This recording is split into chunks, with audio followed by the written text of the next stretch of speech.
Buenas noches para todas y todos, esperamos que se encuentren muy bien. Para los que no me conocen, yo soy Juan Pablo Bastidas Mora, soy el coordinador del semillero de anestesiología y cuidado crítico, y para esta noche les presentamos la reunión académica acerca de fisiología de sodio y potasio, a cargo de Samuel Correa Cuartas, estudiante de 11º semestre de medicina, y asesorado por el doctor Jair Vélez, médico anestesiólogo. Adelante, Samuel.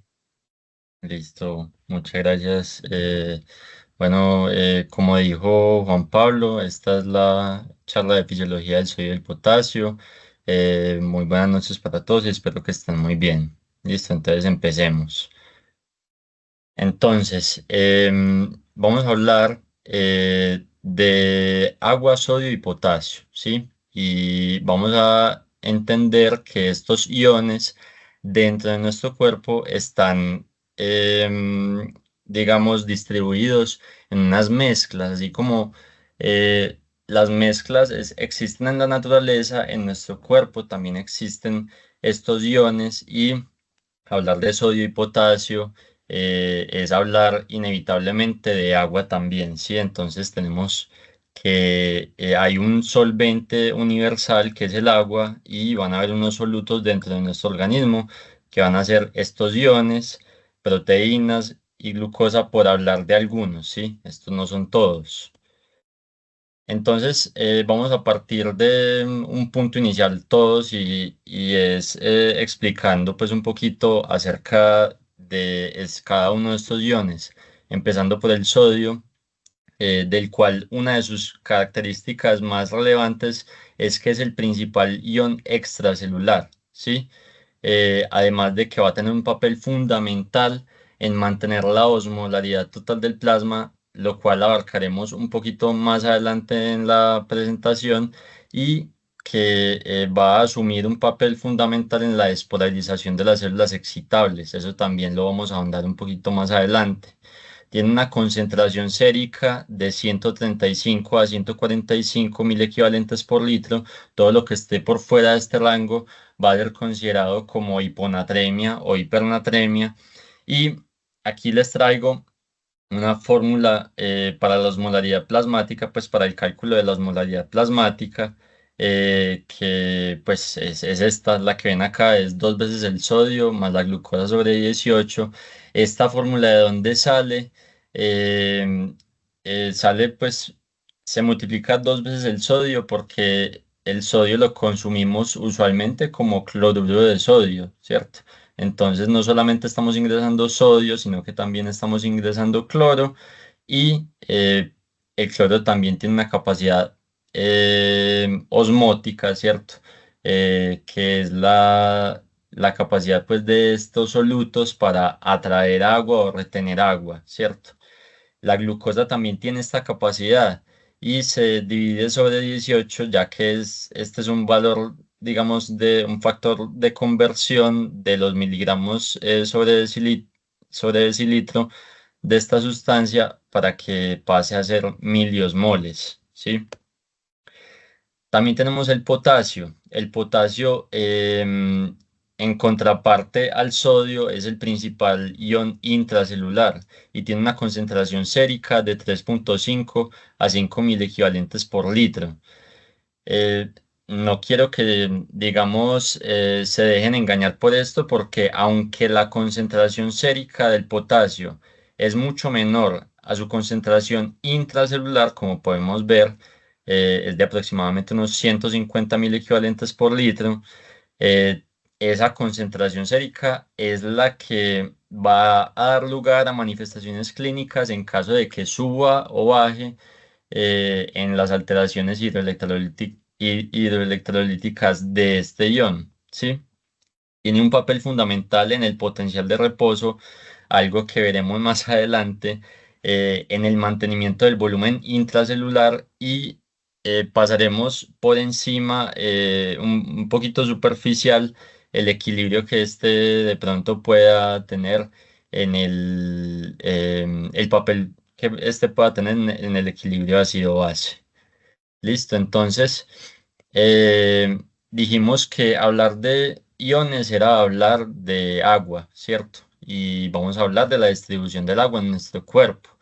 tenemos entonces que el agua corporal total es aproximadamente un 60% del peso corporal total y que se va a distribuir 2/3 partes de esta agua dentro de la célula, una tercera parte por fuera de esta, y de esta que está fuera de la célula tenemos el 75% en el intersticio y el 25% en el espacio intravascular.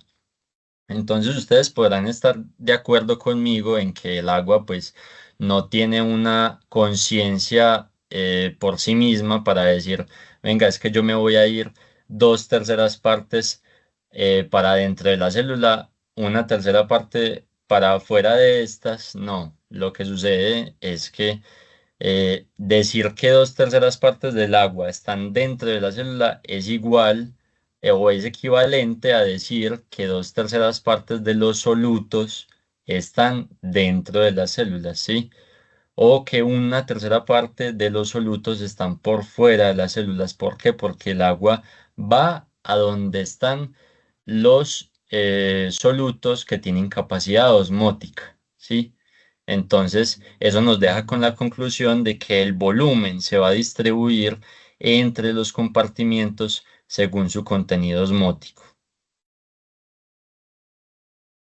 Listo. Entonces, aparece este concepto de osmolalidad. ¿Y qué es la osmolalidad básicamente? Es una de las distintas formas que inventamos los seres humanos para determinar una concentración, ¿sí? Entonces, la osmolalidad, al igual que la osmolaridad, son formas de expresar una concentración, ¿sí? La osmolalidad, por su parte, nos da la cantidad de soluto disuelto en un líquido, pero ese líquido en una medida de peso, y la osmolaridad en una medida de volumen, ¿sí?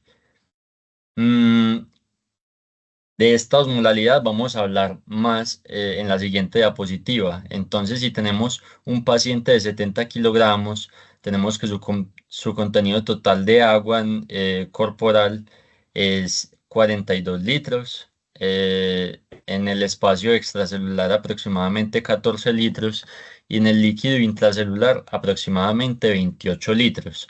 Entonces, ¿qué va a pasar?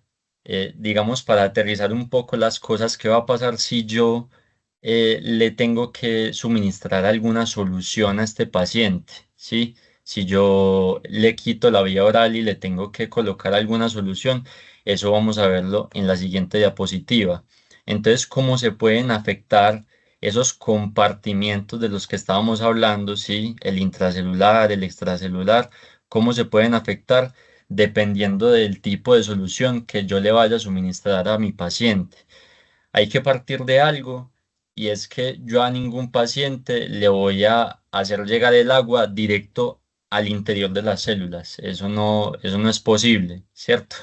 Todos los pacientes, así yo los tenga con vía oral o con vía parenteral, todos reciben el agua primero por el espacio extracelular y ya después la vasculatura es la encargada de llevar esa agua, ese volumen, esos solutos pues al espacio intracelular, a cada una de las células de nuestro organismo. Entonces, este es digamos, el paciente normal, si tenemos un tercio de esa agua, de ese fluido. SF es fluido extracelular y SF es fluido intracelular. Pues esa es pues, la connotación, ¿cierto? Tenemos entonces un tercio acá, 2/3 acá. Si le agregamos agua o una solución hipotónica, ¿qué es lo que estamos causando? Que la osmolalidad, ¿sí? Como lo vamos a ingresar a este espacio extracelular, la osmolalidad de esa solución es baja, ¿sí? Y vamos a bajar por consiguiente la osmolalidad de ese espacio extracelular. Entonces, si bajamos la osmolalidad de este espacio extracelular en comparación con la osmolalidad del espacio intracelular, entonces el espacio intracelular me va a atraer más agua, ¿sí? Esa capacidad del espacio intracelular de atraer agua se ve aumentada en comparación con este espacio extracelular que quedó, digamos, con una menor cantidad de solutos. Entonces, el volumen de solución que yo ingrese se va a distribuir hacia el espacio intracelular hasta que las osmolalidades de ambos espacios se me equilibren, ¿sí? Si agrego entonces una solución isotónica, voy a tener que, como no voy a alterar pues la osmolalidad del espacio extracelular, entonces si no altero las osmolalidades, no puedo esperar ningún movimiento de agua, ¿cierto? O sea, es decir, que todo el volumen que ingrese al espacio extracelular se va a quedar ahí. Por eso es que las soluciones isotónicas se usan para reponer la volemia, digamos, del paciente, el líquido que hay en el espacio intravascular, ¿cierto? Si agregamos soluto, por el contrario, o una solución hipertónica, estamos aumentando la capacidad, la osmolalidad de ese espacio extracelular.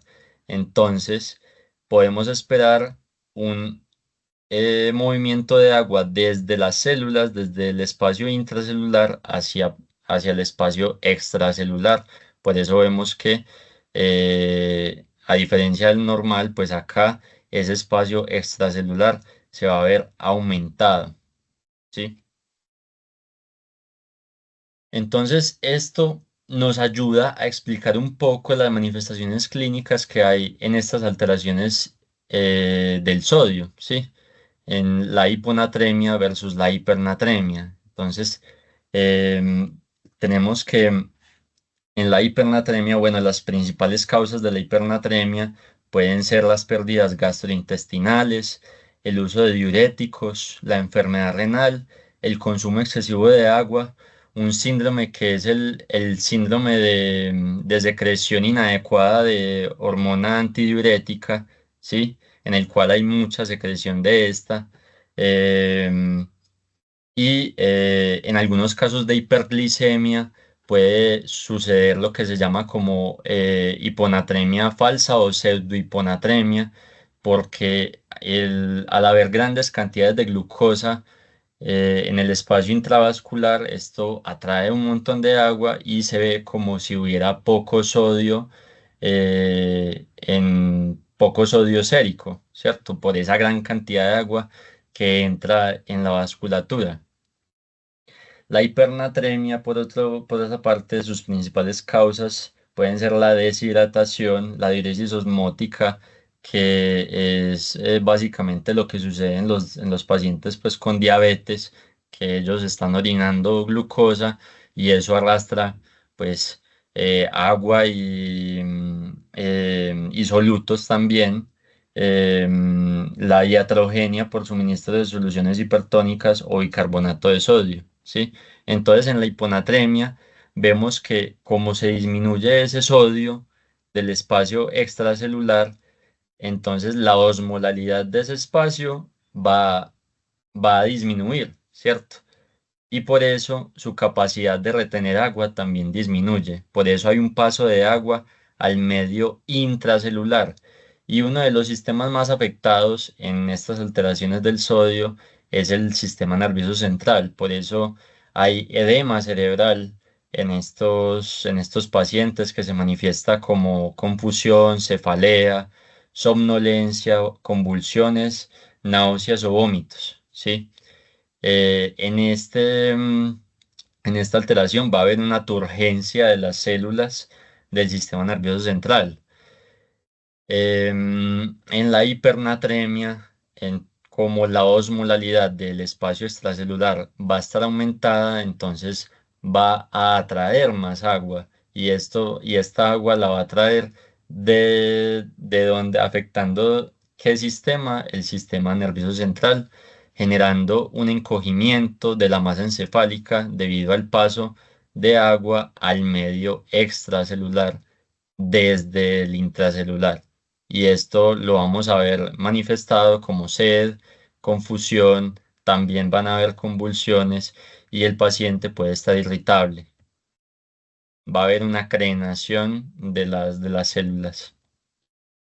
Aquí ya entramos a otra parte de la presentación y es que hasta ahora hemos visto gradientes químicos, ¿sí? Con los conocidos pues gradientes químicos o gradientes de concentración. Sin embargo, hay otro tipo de gradientes conocidos como gradientes eléctricos y son igualmente importantes para explicar los diversos fenómenos pues, que ocurren en el organismo. Aparece este concepto de electroneutralidad, que básicamente es la tendencia que haya igual número de, pues como igual cantidad de cargas al lado y lado de la membrana plasmática. Entonces, por poner un ejemplo, que si ingresa una carga positiva al interior de la célula, también ingrese una carga negativa y otro caso puede ser, por ejemplo, que si sale una carga positiva, ingrese una carga positiva, ¿cierto? Entonces, vemos, por ejemplo, en los transportadores, en este Simporter, el 2, ¿sí? Vemos que es electroneutral, porque al ingresar una carga positiva de sodio, ingresa una carga negativa de cloro, ¿sí? O este antiporter, el cual al ingresar una carga positiva de sodio, saca un hidrogenión, ¿sí?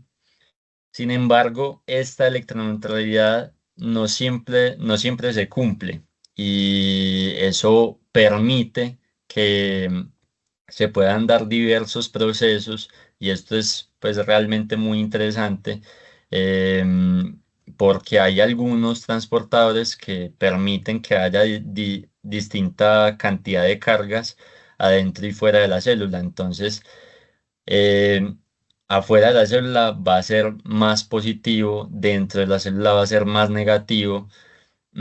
Y vean que este gradiente eléctrico, como adentro de la célula está más negativo, esto va a atraer las cargas positivas de sodio que hay por fuera de la célula, ¿sí? Esta bomba sodio-potasio TPasa saca 3 sodios e ingresa a la célula 2 potasios, me va a generar este gradiente. Este es un sistema de transporte activo primario, ¿cierto? Em, pero este es un sistema de transporte activo secundario que se beneficia de este primer transporte, ¿cierto? Ese sodio al intentar ingresar a la célula, ese gradiente, me va a arrastrar glucosa que yo, pues, o sea, que la célula la puede utilizar para la producción de energía. Así como, pues, no solamente es la glucosa, sino también aminoácidos, como podemos ver acá, ese gradiente también me puede arrastrar aminoácidos adentro de la célula necesarios para la síntesis de proteínas. Un dato muy interesante que, pues digamos, encontré cuando estaba haciendo esta presentación es que, bueno, conocemos las presiones que hay en el espacio intravascular, ¿cierto? La presión hidrostática, la presión oncótica, ¿sí? La presión oncótica que sabemos que está dada por las proteínas plasmáticas y entonces me di cuenta de que esa presión oncótica no solamente está dada por las proteínas plasmáticas, ¿sí? Porque esas proteínas sabemos que están cargadas negativamente. Lo que hacen esas proteínas es que esas cargas negativas retienen iones de sodio y ese sodio, bueno, sabemos que las proteínas tienen una capacidad osmótica inherente a ellas, ¿cierto? Pero el sodio también. Entonces, al retener iones de sodio dentro del espacio intravascular, esto hace que esta presión aumente también, ¿cierto? Por el hecho de que esas proteínas están reteniendo ese sodio. Entonces, las proteínas plasmáticas limitan la cantidad de sodio que puede escapar hacia el intersticio por las cargas negativas que poseen y por este principio de gradientes eléctricos. Esos gradientes eléctricos también permiten que existan los potenciales de acción y la conducción nerviosa. Entonces ya sabemos que, bueno, hay que saber que son necesarias unas condiciones para que exista para que existan estos potenciales de membrana. Y la primera es que haya una cantidad de cargas desequilibrada, ya vimos eso. Mm, y que la segunda es muy importante y es que la bicapa lipídica sea permeable a los iones generando estas cargas, ¿sí? Entonces vamos a ver que la membrana plasmática tiene proteínas en su membrana pues que permiten el paso de estos iones en determinadas circunstancias. Aquí vemos un potencial de acción, ¿sí? Em, y es muy importante entonces tener en cuenta que en las neuronas vamos a tener distintos tipos de canales, ¿cierto? Como venía diciendo. Entonces hay canales de sodio, hay canales de potasio y ambos son dependientes de voltaje, es decir, que son dependientes de las cargas positivas que hay dentro de la célula, ¿sí? En este caso, de la neurona, ¿sí? Y estos canales de sodio van a tener una acción rápida, o sea, ellos van a hacer lo suyo rapidito y van a quedar inactivos, mientras que los canales de potasio van a perdurar activos con mayor tiempo y van a estar encargados de otro proceso. Entonces, vamos a ver acá que el potencial de membrana en reposo va a ser aproximadamente de unos -70 milivoltios, ¿sí? Mm, Aquí vamos a tener un estímulo despolarizante, ¿sí? Entonces, ese estímulo despolarizante hace que se vayan abriendo canales de sodio, ¿sí? Van a permitir la entrada del sodio paulatinamente. Entonces ese potencial de membrana va cambiando, ya no es -70 sino -65 -60 -55 y llega un punto en el que ese potencial de membrana llega a un umbral, ¿cierto? Y ese umbral es el todo o nada, el que conocemos como el todo o nada, en el cual se abren masivamente los canales de sodio, ¿sí? Y esto se regula por medio de un feedback positivo, ¿sí? Si yo voy acumulando más cargas positivas dentro de la célula, más cargas de sodio, mm, se van abriendo más canales de sodio, ¿sí? Porque son dependientes de voltaje, también pues de potasio, pero en este caso más canales de sodio, van pudiendo entrar más cargas positivas de sodio y así en un círculo que es, o sea, el mismo se va retroalimentando positivamente. Entonces se llega a ese umbral, se da esa despolarización, ese pico, ¿cierto? Y en este punto, los canales de sodio, que como habíamos dicho, son de acción rápida, se quedan inactivos. Los que siguen activos van a ser los canales de potasio, que van a estar permitiendo la salida de cargas positivas de potasio desde adentro de la célula hacia afuera, ¿sí? mm, Permitiendo entonces la repolarización de la célula en un proceso que es un feedback negativo, ¿cierto? Entonces, a diferencia de este es un feedback negativo debido a que mientras va disminuyendo el voltaje, estos canales de potasio, que también son dependientes de voltaje, se van a ir cerrando y se cierran y ya cada vez menos va pudiendo salir potasio desde el interior de la neurona. Entonces se van cerrando, cerrando, cerrando hasta que, em, pues hasta que ya la célula se repolariza, ¿cierto? Aquí hay un periodo de hiperpolarización debido a que estos canales de potasio se demoran en cerrarse completamente, por lo cual aquí, así ya estén en -70 milivoltios el potencial de membrana, estos canales siguen abiertos y siguen permitiendo la salida de potasio. Aquí se cierran completamente y la bomba sodio-potasio ATPase es la encargada de retornar ese potencial de membrana otra vez a -70 milivoltios. Entonces, ¿qué pasa con el potencial de reposo? Porque habíamos dicho al inicio de la charla que el potasio es el encargado de mantener ese potencial de reposo, ¿cierto? La respuesta es porque la membrana plasmática es más permeable al potasio en su estado de reposo, ¿cierto? Aquí vamos a explicarlo un poquito mejor para que se pueda entender con mayor claridad. Con estas alteraciones hidroelectrolíticas, entonces tenemos que en la hipocalemia tenemos que hay una menor cantidad de cargas positivas al exterior de las células, y este es el espacio extracelular y este el intracelular. Por lo tanto, si hay menor cantidad de cargas positivas de potasio, ¿sí? Podemos esperar que haya un aumento en ese gradiente eléctrico que me haga salir con mayor facilidad cargas positivas de potasio desde el interior de la célula. Entonces, si van a estar saliendo cargas positivas de potasio, y lo que va a pasar es que el interior de la célula se me va quedando más negativo, ¿sí? Por eso, en la hipocalemia, usualmente las células excitables se hiperpolarizan.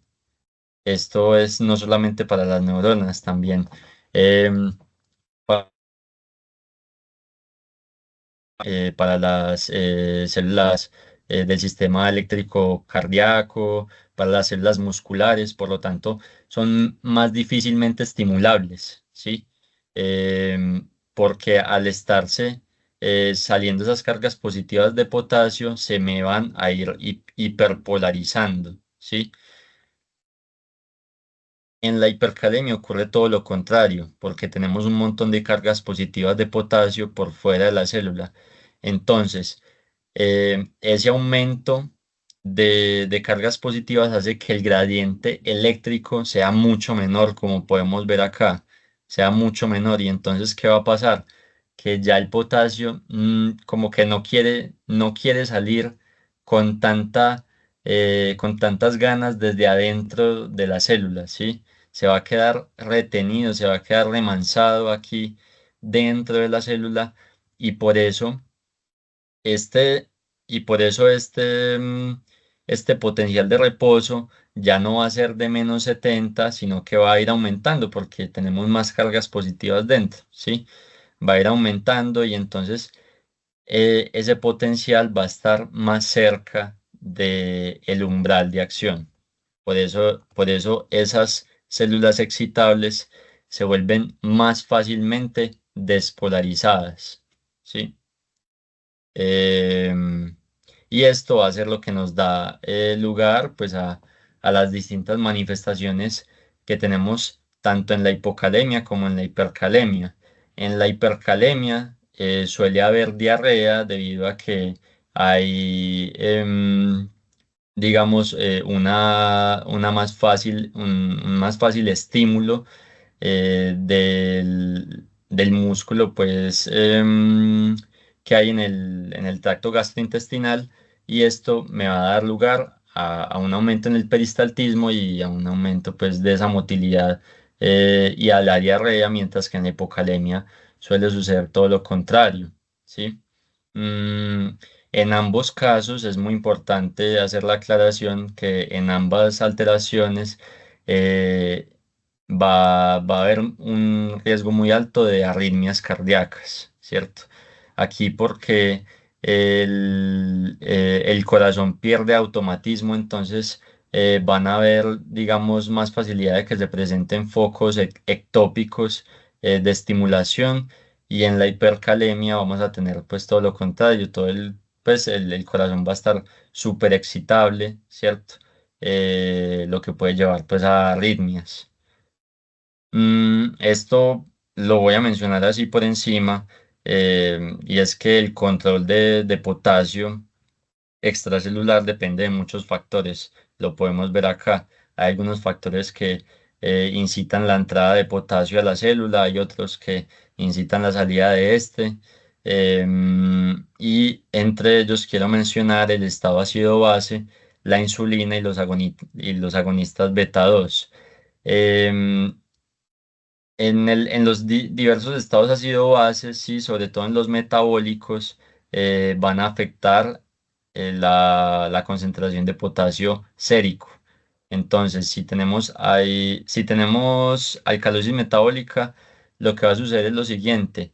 En las células hay un transportador de sodio, de potasio hidrogenión, perdón, que va a causar que al haber como estamos en alcalosis, tenemos que hay una menor concentración de hidrogeniones por fuera de la célula, ¿sí? Las células lo que quieren es amortiguar ese cambio en el pH y por lo tanto quieren sacar hidrogeniones desde adentro de desde adentro de ellas mismas para compensar esa alcalosis, ¿cierto? Pero como así como sacan hidrogeniones, tienen que estar ingresando potasio, ¿sí? Por eso es que la alcalosis incita la entrada del potasio adentro de la célula, mientras que la acidosis hace todo lo contrario, como hay una gran concentración de hidrogeniones por fuera de la célula, esta quiere ingresar esos hidrogeniones para compensar ese pH. Y lo que va a hacer es que a medida que ingresa hidrogeniones, bota potasio hacia el medio extracelular. Em, También les quería hablar de la insulina y los agonistas beta 2. Y esta es la explicación de por qué la solución polarizante lleva insulina. Y es porque tanto la insulina como los agonistas beta 2 tienen efectos sobre la bomba sodio-potasio ATPasa, la estimulan. ¿Y esto qué va a causar? Que esas bombas sodio-potasio ATPasa van a estar funcionando un montón precisamente para estar ingresando potasio dentro de la célula. Y esto es, digamos, como la razón fisiológica por la cual esa solución tiene insulina. Entonces, con ayuda del doctor Jair, traje unos casos clínicos de pronto para hacer una correlación clínica superficial pues de estas alteraciones hidroelectrolíticas. Listo. Entonces tenemos el primer caso, una mujer de 65 años con antecedentes de insuficiencia cardíaca congestiva en tratamiento, ¿sí? Acude a urgencias por mareos, debilidad generalizada y confusión. Al examen físico está levemente deshidratada con una presión arterial de 100 sobre 60 milímetros de mercurio y una frecuencia cardíaca de 95 latidos por minuto. Usted le manda unos paraclínicos y el sodio está en 120, el potasio en 4, el BUN en 40 y la creatinina en 1,2. ¿Cuál puede ser el diagnóstico más probable en esta paciente? No sé si alguien de pronto quiera, eh, pues, mencionarlo. Digamos, sabemos que tiene una hiponatremia, pero ¿qué es lo que puede estar causando en esta paciente esa hiponatremia, teniendo en cuenta, pues, sus antecedentes?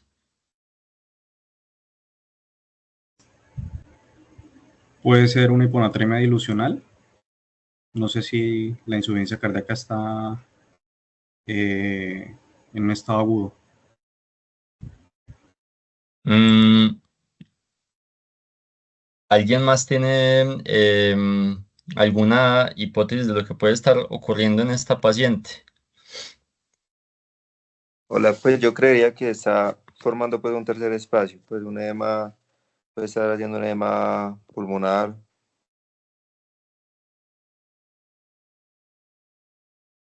Mm, bueno, en este caso, la hiponatremia que tiene esta paciente se debe a que, bueno, ella sabemos que tiene insuficiencia cardíaca y que está en tratamiento.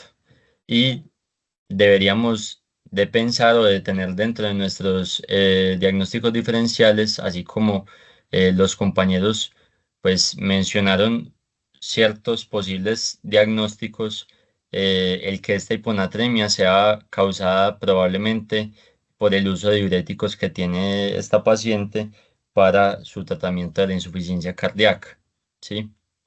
Entonces, El tratamiento es que, bueno, se debe corregir la hiponatremia lentamente para evitar el síndrome de desmielinización osmótica, que es un síndrome en el cual em, digamos, ese efecto osmótico que tiene el sodio puede generar un daño en las células, en las neuronas de sobre todo el tallo cerebral y generar complicaciones en este paciente como paraplegia, cuadraplegia, incluso la muerte.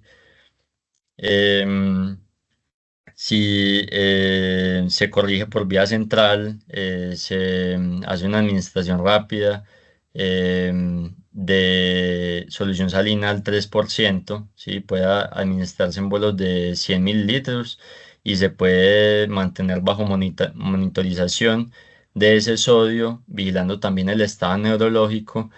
Mm, y por vía periférica, pues suponiendo que este paciente pesa 70 kilogramos, se puede calcular mediante esta fórmula Androguema Díaz, pues que para en el caso de digamos, de esta presentación no voy a ahondar mucho en estas, pues en esta fórmula, ¿cierto? Pero básicamente la que tienen aquí arriba, ¿sí? Si yo para este ejemplo hice una solución de 214 mil equivalentes de sodio, por eso es muy importante saber cuántos mil equivalentes tiene, digamos, por ejemplo, la solución salina normal, cuántos mil equivalentes tiene cada ampolla de natrol, ¿sí? Para saber cuántos mil equivalentes entonces tiene nuestra infusión, tenemos el sodio del paciente y calculando su agua corporal total con ayuda de su peso, ¿cierto? Es el 60% del peso, más uno, nos da este valor, 2,18 mil equivalentes por litro. Entonces, si yo le quiero corregir 5 mil equivalentes por litro de sodio a esa paciente, ¿cierto? Ella tiene un sodio de 120, se lo quiero subir a 125 en 24 horas, entonces lo que hago es que cojo 5.000 equivalentes por litro y lo divido por esto, por este valor que me da acá la fórmula de Androguema Díaz y me da la cantidad de litros que le debo de pasar de esa infusión para corregirle justo esta cantidad. Esto es básicamente 2.293 centímetros cúbicos, ¿sí? Y esos cc los puedo dividir en 24 horas y entonces ya me queda cuántos cc le tengo que pasar por hora. Sí, el sodio aumentó de manera controlada a 125 mil equivalentes en 24 horas con mejoría de los síntomas neurológicos y se mantuvo en observación con controles regulares de sodio cada 6 horas. Tenemos un segundo caso de un hombre de 70 años con historia de diabetes mellitus tipo 2 y demencia, que es traído a urgencias por familiares debido a un letargo y a una deshidratación severa. La familia reporta una ingesta pobre de líquidos en las últimas 48 horas y usted le encuentra un sodio de 158, un potasio de 4,5, un BUN de 55 y una creatinina de 1,6. ¿A qué se puede deber esta hiponatremia? Descompensación metabólica, cetoacidosis. ¿Alguien tiene alguna otra hipótesis?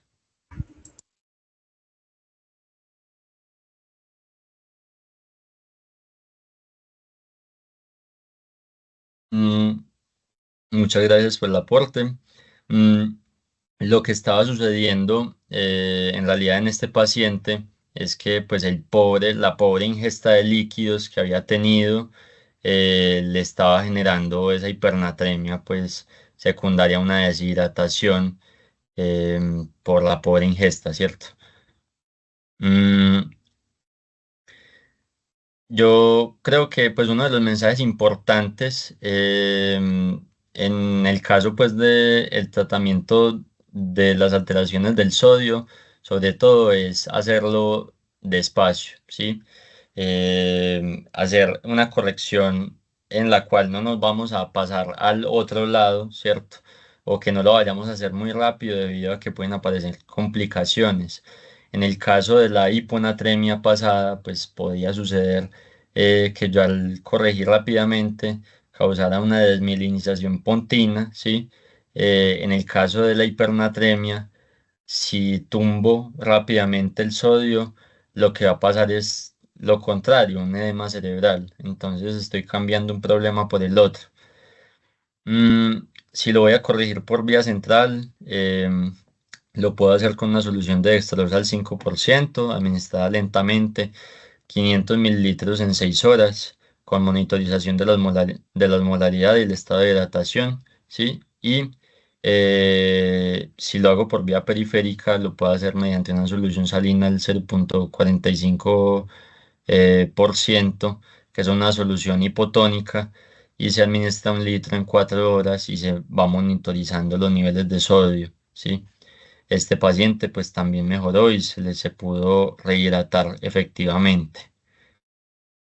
En este tercer caso es un hombre de 60 años con antecedentes de insuficiencia renal crónica en diálisis peritoneal, que acude con debilidad muscular y sensación de palpitaciones. Usted le encuentra un sodio normal, un potasio en 6,5, una creatinina en 5 y unas ondas tepicudas, que puede ser el causante de la hipercalemia de este paciente,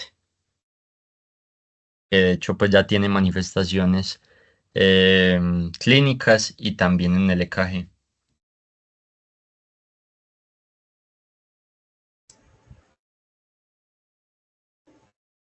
No sé, puede ser una urgencia dialítica. Es correcto, sí. Este paciente, al tener una insuficiencia renal, pues tiene esa, digamos, esa tendencia de hipercalemia, debido a que no hay una excreción correcta del potasio por parte de los riñones. Entonces, pues si ya este paciente estaba, digamos, puede ser que se le pasó la diálisis y llegó con una hipercalemia. El tratamiento, el objetivo es muy importante, estabilizar la membrana celular y reducir los niveles de potasio en suero para prevenir arritmias, ¿sí? Entonces, se puede realizar de la siguiente manera. Se puede estabilizar la membrana con gluconato de calcio, ¿sí? 1 gramo intravenoso, administrado en 2 a 3 minutos. Esto es rápido y se utiliza posteriormente una solución polarizante, que va así: 10 unidades de insulina en 500 mililitros de solución de dextrosa al 10% en 1 hora. Aquí es muy importante tener en cuenta que el gluconato de calcio no va a reducir la potasemia, ¿cierto? Este solamente se da para la estabilización de la membrana, y la solución polarizante, digamos, no me va a excretar el potasio, ¿cierto? El potasio se queda dentro del organismo. Lo que es importante después de hacer este manejo, sí, que les acabo de mencionar, es lograr excretar ese potasio sobrante. ¿Cómo? Por ejemplo, este paciente, como no puede, digamos, uno ayudarse de diuréticos, ¿sí? Que, por ejemplo, un diurético de ASA, em, o de, em, o de bloqueantes, pues, de la absorción de potasio, en el tracto gastrointestinal. eh, por ejemplo, a este paciente se lo puedo llevar a diálisis posteriormente, ¿sí? ¿Para qué? Para extraer ese exceso de potasio. Y este es el último caso: una mujer de 50 años con antecedentes de diarrea crónica debido a una enfermedad inflamatoria intestinal. Presenta debilidad muscular severa y calambres. Entonces usted la encuentra con un sodio de 136, un potasio de 2,8, una creatinina de 1 y un BUN de 25, que puede estar causando esta hipocalemia en esta paciente.